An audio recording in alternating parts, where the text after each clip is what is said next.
L'invité de la matinale. KTO Radio. Les 29 et 30 novembre dernier, la région de Valence en Espagne subissait un épisode méditerranéen d'une ampleur inédite, entraînant de terribles inondations meurtrières, on s'en souvient. Le dernier bilan provisoire est de 227 personnes décédées. Une catastrophe qui a ému l'Espagne et engendré un élan de solidarité auquel prennent part les catholiques et en premier lieu l'évêché de Valence et Caritas Espagne. Et c'est d'ailleurs la coordinatrice de l'équipe Caritas qui recueille les dons que l'on reçoit ce matin dans l'invité de la matinale. Maria Ángeles Garcia, bonjour. Bonjour. Merci beaucoup d'être avec nous. Vous êtes en ce moment à Madrid. Alors, tout Caritas Espagne est mobilisé sur la situation à Valence ? Oui, exactement. Toute l'Espagne est mobilisée et les 70 Caritas diocésaines sont mobilisées pour aider Valencia et les autres diocésaines qui ont été affectées aussi par l'émergence. Caritas a mis en place un protocole pour gérer de manière efficace la réponse à l'urgence causée par la DANA. Quand vous dites la DANA, c'est les inondations qu'il y a eu ? Oui, la DANA, c'est tout ce que quand il pleut beaucoup et ça cause des émergences et des catastrophes, on l'appelle DANA, oui. Alors, rappelez-nous les zones touchées par ces inondations et combien de personnes ont été sinistrées ? Alors, le plus grand impact a été subi, bien sûr, par la province de Valencia, Valence, et dans des villages comme Castellar, l'Oliveral, l'Alcúdia. Bon, on a quand même à peu près 20 localisations qui ont été affectées. Aussi Caritas Albacete, Cuenca, Málaga, Jerez et Almería ont été aussi affectés, mais surtout Valencia. Alors, à Valence, sur les 426 Caritas paroissiales existantes, 37 sont particulièrement touchées par la DANA. Quelle est la situation sur place 3 semaines après ces inondations ? Et à Valence, les efforts se concentrent en ce moment surtout sur la coordination de l'aide, sur la garantie de l'accès à l'eau et aux aliments non périssables, ainsi que sur l'identification des personnes en situation de vulnérabilité particulière, dont la réalité est devenue beaucoup plus complexe après cette DANA. Est-ce qu'il y a beaucoup de paroisses qui ont été touchées, impactées par ces inondations ? Oui, alors il y a 37 paroisses qui ont été particulièrement touchées par la DANA. 37. Et est-ce que vous pouvez un peu nous donner l'ampleur des dégâts pour ces paroisses ? Et alors, il y a plein de paroisses qui sont inondées. Alors, ils n'ont pas la chance de se communiquer avec les gens qui viennent en demandant de l'aide. Alors, les paroisses qui sont totalement inondées, ils utilisent des camions qui transportent l'aide pour les gens qui ont besoin de cette eau, de la nourriture. Et aussi, heureusement, il y a des paroisses qui n'ont pas été tellement affectées. Alors, ce qu'ils font, c'est d'utiliser les locaux de cette paroisse pour donner de l'attention psychologique aux gens et aussi pour distribuer de l'aide, le plus basique. Oui. Oui, on a vu même des images en France de paroisses qui ouvraient leurs églises pour accueillir les sinistrés. Oui. Exactement, oui.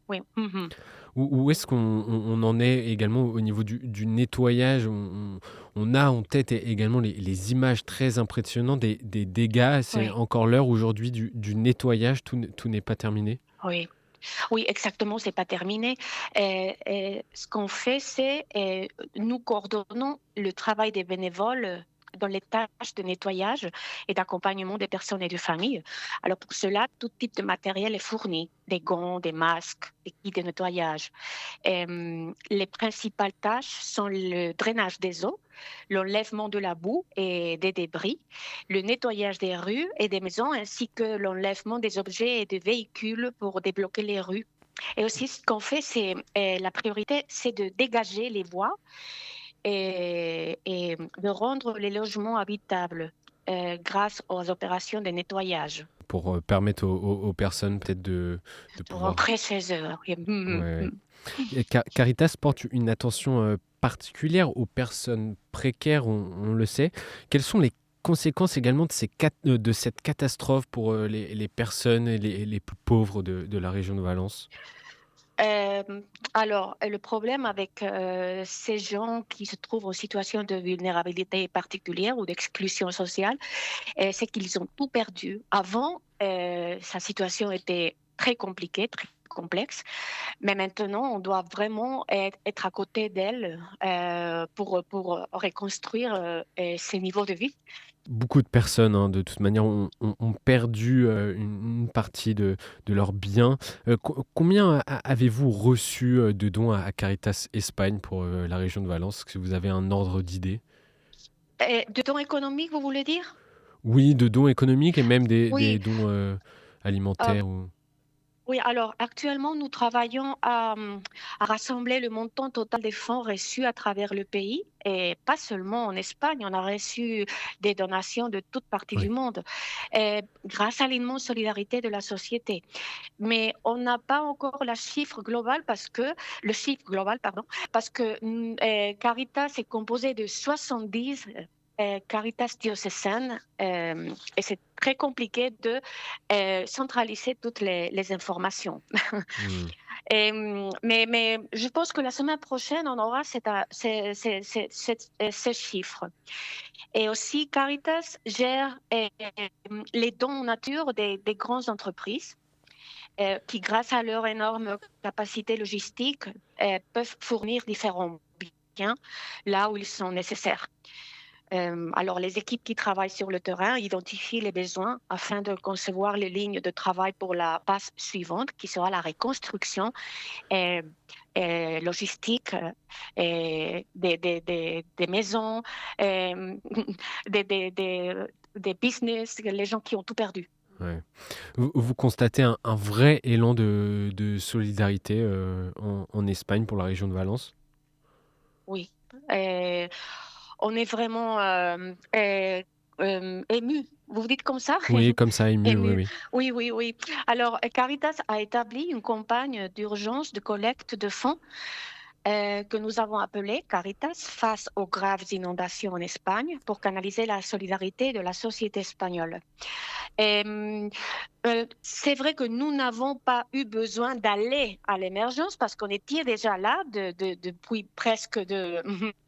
75 ans. Alors, les fonds des donateurs sont utilisés pour venir en aide aux personnes affectées. Et pour l'instant, ces fonds nous permettent de répondre à l'urgence en acquérant des biens matériels nécessaires sur le terrain de manière urgente, tels que des produits de nettoyage, des denrées alimentaires. Et une fois la phase d'urgence dépassée, des projets à moyen et long terme seront lancés pour rétablir les moyens de subsistance des personnes et reconstruire les biens immobiliers endommagés. Mmh.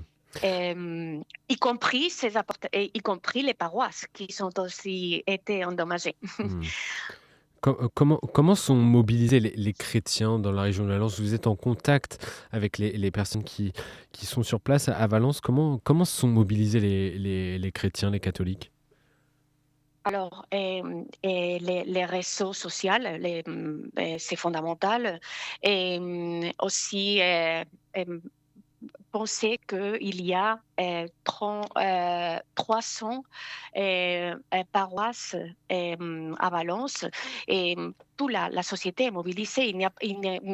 Tous les chrétiens sont là pour aider les gens. Et pour aider les gens, pas seulement les chrétiens, pour aider tous les gens. Ça, c'est Mmh. aussi un message qu'on veut toujours partager. Dans quel état d'esprit sont les Espagnols, sinistrés? Est-ce, l'optimisme, l'espérance, qui priment ou alors la colère et le désarroi?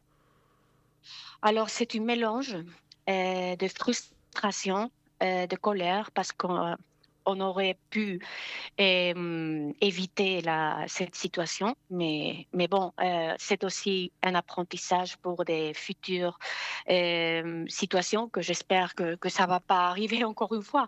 Mais c'est vrai que les gens sont tristes, mais aussi, euh, euh, c'est émouvant la force de volonté et le dynamisme des personnes pour sortir et pour aider et pour s'aider entre eux. Mmh. Comment la région de Valence peut-elle se relever? Avec beaucoup d'espérance, bien sûr, Mmh. et avec beaucoup de solidarité. Et, c'est vrai qu'une fois la phase d'urgence dépassée et que les moyens de communication ne communiquent plus, il faut être là avec la société. Il ne faut pas oublier parce que ça va être une course euh, à long terme qui va prendre plein d'années avant que les gens puissent récupérer leur vie. Ouais, et que les certaines entreprises puissent, retrouver leur activité aussi. Exactement. Ça va vraiment affecter à l'emploi Mmh. dans la région. On a déjà vu les chiffres. Beaucoup de personnes ont perdu son emploi et c'est business. Mhm. Et une dernière, question, combien de temps ça va mettre pour que tout revienne à la normale? Est-ce que vous avez des estimations? En ce moment, on est dans la phase la plus compliquée, c'est la phase d'urgence. Et j'espère que d'ici 2 mois, on pourra recommencer à rétablir les moyens de subsistance des personnes, reconstruire les maisons. Mais ça va prendre, je ne veux pas être pessimiste, mais ça va prendre beaucoup plus que 5 ans Mmh. à tout. Et même, je pense que je suis optimiste. Merci, Malia Ángeles Garcia d'avoir pris quelques minutes de votre temps pour, nous témoigner de la situation dans la région de Valence, 3 semaines, après les inondations, qui ont touché, cette partie, de la côte espagnole. Je rappelle que vous êtes, notamment en charge de la coordination de l'équipe Caritas qui recueille, les dons, notamment dirigés vers, la région de Valence, et si les auditeurs veulent faire un don, c'est possible? Oh oui, bien sûr. Oui, bien sûr, dans le site web de Caritas, caritas, point ES, il y a toute l'information pour pouvoir faire un don. Mhm. Voilà, c'est passé. Je vous remercie encore, Maria, et bon courage dans votre mission. Merci beaucoup à vous pour cette diffusion. Merci Merci. beaucoup.